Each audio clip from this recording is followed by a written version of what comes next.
Good afternoon, ladies and gentlemen. Welcome back to another episode here on European Confessions. The following message that you are going to be listening to, it is a translation of a message that I received. The message reads like this. Hello, Brother Nashi, can you please post my own story as hidden identity? Well, my brother, my story, it goes on like this.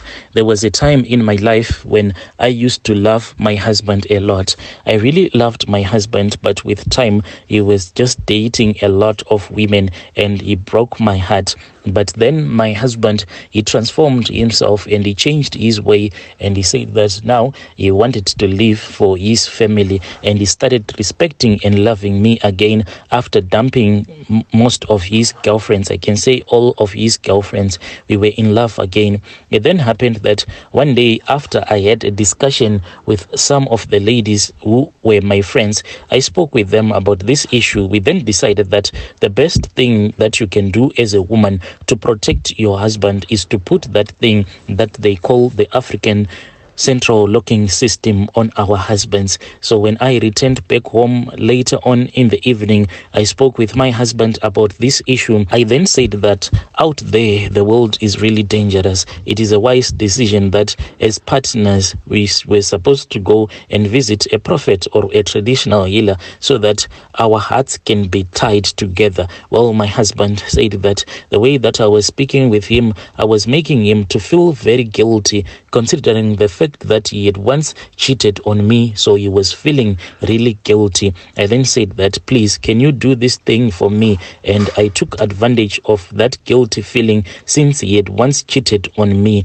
He then agreed. My brother, on this other trip, when we had returned back home, we then went to visit this other woman who was a traditional healer. The moment that we walked into her compound, into her consulting room, everything was just scary. I had never seen such scary stuff in my life. But anyway, we continued with the consultation. That lady then said that we were not supposed to be afraid, even though inside that consultation room, it was like there was someone who had died there, and then the body had been kept inside that traditional healer's consulting room. The smell was just too much. Then we told this traditional healer that what we wanted to do, we wanted her to perform some rituals on us, just like what they do when they are looking for blood money. Like if they give you a tokoloshi, they make sure that they tie you to the heart of that tokoloshi so that when you die, that tokoloshi dies. And this is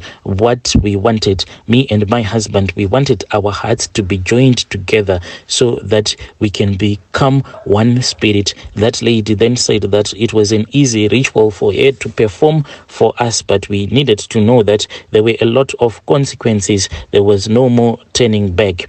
But we said that this is what we want. We want to be one spirit since we are husband and wife. That woman then said that we were supposed to buy 2 African chickens, the ones that are called road runners. So we then went out of her consulting room. She then said, when you are going around looking for a place where they will sell you these road runners, do not walk together, and you are supposed to go in different directions. Well, I was the one who went, and my husband was the one who came out of that consulting room, and he went on his way going around the village looking for someone who could actually agree to sell their own chicken to him. After that, I went on my own way. We had been told that even if we meet up with each other, we were supposed to pretend as if we do not know each other. It then happened that I went to this other homestead, and as I was speaking with the people from that homestead, and I told them that I wanted this chicken so that the healer can actually assist me in that process of buying that chicken. My husband also walked into that compound, and we pretended as if we didn't even know each other. After we had purchased the chickens, we all went our separate ways, but I got lost a little bit since I had never gone around this village. But I then found my way back to that healer's compound, and when I arrived at that healer's compound, as for my husband, he had already slaughtered his own chicken, and he had removed the heart from that chicken when it was still alive and placed it in this other clay plate. I was then told that I had to slaughter my own chicken, and I had to make sure that I was supposed to remove the heart from that chicken when it was still alive. Well, I took a knife, my brother. After I had taken that knife, I picked up this other plastic dish that I had seen lying just somewhere in that compound. So what I did is that I placed the body of that chicken inside that plastic dish. Then as for the head, I pressed the head such that the head was outside of the dish, but the whole body was inside.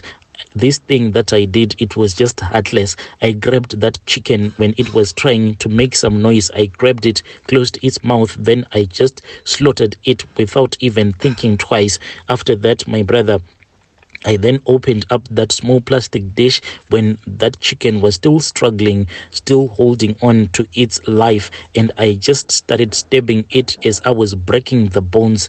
Even my hands, after I was done doing these evil rituals, my hand was full of bones, those smashed bones. Some of them had even damaged my hand, because after I had cracked open the chest area quickly as I could, I pulled out the heart. I then returned back into that consulting room. Then that traditional healer said that what we were supposed to do was that we had to join these two hearts. She then took a needle and a sewing twine she gave me, and she said that I want you to sew these two hearts together so that they can become one. I went to work, my brother, and as I was busy sewing those two chicken hearts together, she stopped me and she said that I was supposed to hand them over to my husband. Since he was the man of the house, he was the one who was supposed to finish off this job. Well, he finished off the job properly, and after that, the traditional healer told us that what we were supposed to do was that we had to go and throw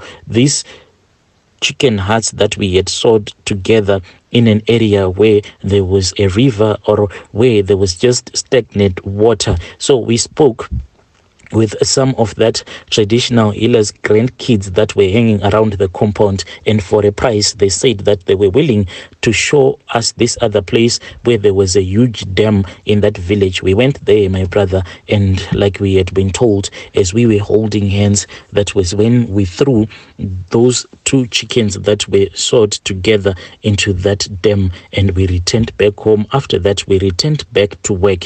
When we returned back to work, my brother, I saw that love is a nice thing. My husband was treating me really nicely. When this thing started, I enjoyed it. Breakfast in bed, whenever my husband was not at work, he would say, my love, do not wake up, just stay in bed because I am going to prepare something nice for you. Life was really beautiful. Sometimes when I'll be doing the laundry, when I'll be standing at this other sink that is on the outside at the place where we were staying, then what will happen is that my husband, he would come and hug me from the back, and he will start helping me to wash. We will wash even one t-shirt together, helping each other as we will be busy kissing each other. This was like the great time of my life. Well, my brother, with time, what actually happened was that when I fell pregnant, I then realized that my husband's manhood, it was no longer working. So I thought that maybe it was your pregnancy hormones, so I ignored it. Throughout the pregnancy, we were not even making love to each other. My husband was getting weaker and weaker by the day. Well, it then happened that when I gave birth, I saw that it was worse. Like now, my brother, it is even worse. My husband, he constantly complains about it. He says that sometimes when he goes to the loo, when he urinates, it is very difficult because his manhood, it is quite small. Back in those days, it was far much better, but now it does not do anything. To me, he is more like a woman right now. So this is why I have come here on your platform. I am looking for advice. What am I supposed to do? Because I cannot stay with this cripple of a man who cannot satisfy me in bed. That one I refuse. I cannot do it. I cannot do it for the sake of us having our hearts tied together. I cannot do it. Please help me. Yo, dear listeners, right there was a message that was sent to me by one of our dear sister who was saying that my husband, he is suffering from erectile dysfunction and I don't care about him anymore.